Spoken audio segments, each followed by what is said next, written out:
आखिरकार लंबी जद्दोजहद के बाद महाराष्ट्र राज्य निर्वाचन आयोग ने मुंबई महानगर पालिका यानी कि बीएमसी समेत 29 महानगर पालिकाओं के चुनाव की तारीखों का ऐलान कर दिया है।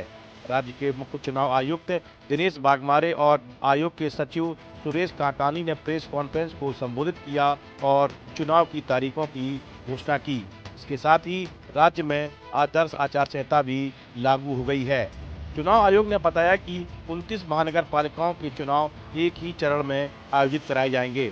मुंबई नगर निगम में पार्षदों का कार्यकाल 7 मार्च 2022 को ही खत्म हो गया था। उसके बाद निगम का प्रशासन प्रशासक के हाथों में है। अब लगभग 3.5 साल बाद बीएमसी चुनाव होने जा रहे हैं। मुंबई महानगर पालिका सिर्फ देश की नहीं बल्कि एशिया की सबसे अमीर महानगर पालिका है। इसका बजट कई छोटे राज्यों के वार्षिक बजट से भी अधिक होता है। 227 वार्ड वाले मुंबई महानगर पालिका में नामांकन पत्र दाखिल करने की तारीख 26 से 30 दिसंबर है। नामांकन पत्रों की स्क्रूटनी 31 दिसंबर को होगी। उम्मीदवारी वापस लेने की तारीख 2 जनवरी 2026 है। चुनाव चिन्ह डिस्ट्रीब्यूशन और अंतिम उम्मीदवारी की लिस्ट 3 जनवरी को जारी होगी। वोटिंग की तारीख 15 जनवरी और वोटों की काउंटिंग 16 जनवरी को होगी। मुंबई में करीब 10,111 पोलिंग स्टेशन है। निकाय चुनाव के लिए 1 जुलाई 2025 की वोटर लिस्ट को आधार बनाया जाएगा। बीएमसी चुनाव को महाराष्ट्र की राजनीति का सेमीफाइनल माना जाता है। देश के सबसे अमीर नगर निगम पर नियंत्रण को लेकर हमेशा से ही राजनीतिक दलों के बीच कड़ा मुकाबला रहता है। इस बार भी चुनाव को लेकर सियासी दलों ने अपनी तैयारियां तेज कर दी हैं। नामांकन की तारीखों के ऐलान के साथ ही संभावित उम्मीदवारों की जोड़ तोड़ और रणनीति बननी शुरू हो गई है। एकनाथ शिंदे की शिवसेना, भाजपा और अजित पवार की राष्ट्रवादी पार्टी, तीनों पार्टियां मिलकर चुनाव लड़ेंगी। वहीं दूसरी ओर महाविकास अघाड़ी में फूट पड़ती दिखाई दे रही है। कांग्रेस की ओर से कहा जा रहा है कि वह अकेले चुनाव लड़ेगी। महाविकास अघाड़ी का हिस्सा ठाकरे की शिवसेना एमएनएस के साथ गठबंधन में चुनाव लड़ने की संभावना है। तो आखिर क्या होगा, यह देखना दिलचस्प होगा। साल 2017 में हुए पिछले नगर निगम चुनाव में शिवसेना की जीत हुई थी।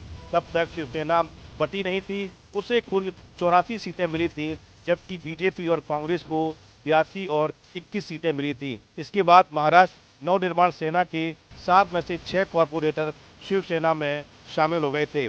2022 में शिवसेना में फूट पड़ने के बाद 2017 में चुनाव जीतने वाले लगभग 26 पूर्व कॉरपोरेटर उप मुख्यमंत्री एकनाथ शिंदे वाली शिवसेना गुट में शामिल हो गए थे। वहीं चुनावी तारीखों के ऐलान के बाद बयानबाजी भी शुरू हो गई है। कांग्रेस ने फिर आयोग पर एक बार सवालिया निशान खड़ा किया है और कहा है कि चुनाव आयोग सरकार के हाथों की कठपुतली हो गया है। वहीं बीजेपी ने इस पर पलटवार किया है। जी हाँ, बिल्कुल चुनाव डिक्लेयर हो चुके हैं। हम पूरी ताकत से लड़ेंगे। जहां हमारा स्थानिक नेता, स्थानिक संगठन हमारा जहां महाविकास आघाड़ी के साथ जाना चाहता है, अन्य कोई अलायंस करना चाहता है, तो उन पर विचार होगा। लड़ेंगे, अच्छे से लड़ेंगे। उन्होंने धांधली की है, वोट चोरी की है, मगर उसके बावजूद भी लड़ेंगे हम।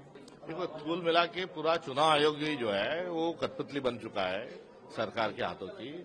अब उनके मन में आया तो वो रिजल्ट अच्छे नहीं आ रहे हैं तो महाराष्ट्र नगर पालिका का जैसे 1 महीना बाद में डाल दिया, वैसे भी कर सकते हैं।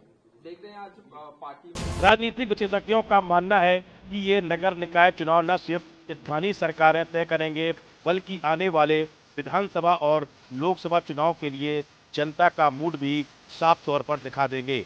हालांकि बीएमसी चुनाव ज़्यादा मुंबई शहर और उसके आसपास के इलाकों के सिविक मुद्दों से जुड़े होते हैं, लेकिन इसमें एक बड़ा राजनीतिक कैंपेन भी होता है। इस मैसेज का असर अक्सर पूरे देश में होता है।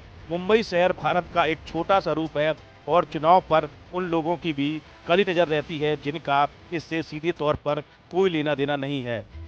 यह चुनाव शिवसेना में फूट के बाद हो रहा है, जिसका मुंबई यह चुनाव शिवसेना में फूट के बाद हो रहा है, जिसका मुंबई नागरिक निकाय पर काफी हद तक दबदबा था।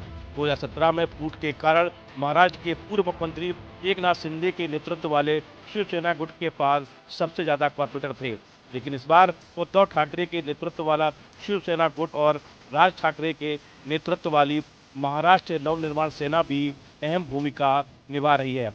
वहीं भाजपा लंबे समय से टीएमसी पर कंट्रोल करने की उम्मीद कर रही है। और यह पार्टी नेतृत्व का एक खास प्रोजेक्ट रहा है। 2017 में पार्टी 82 सीटें जीतकर करीब पहुंच गई थी, लेकिन मेयर का पद अविभाजित शिवसेना को चला गया, जिसने 84 सीटें जीती थी। इस बार भाजपा यह पक्का करना चाहती है कि वह सबसे ज्यादा कॉर्पोरेटर सीटें जीते। इस वीडियो में फिलहाल इतना ही। आप बने रहिए न्यूज नेशन के डिजिटल प्लेटफॉर्म के साथ। आपके मोबाइल पर तुरंत आएगी ब्रेकिंग न्यूज। स्क्रीन पर सबसे पहले दिखेगी बड़ी खबर। देश दुनिया की हर खबर एक जगह। अब आपके मोबाइल पर तुरंत फटाफट इंस्टॉल कीजिए न्यूज नेशन ऐप और रखिए खुद को अपडेट।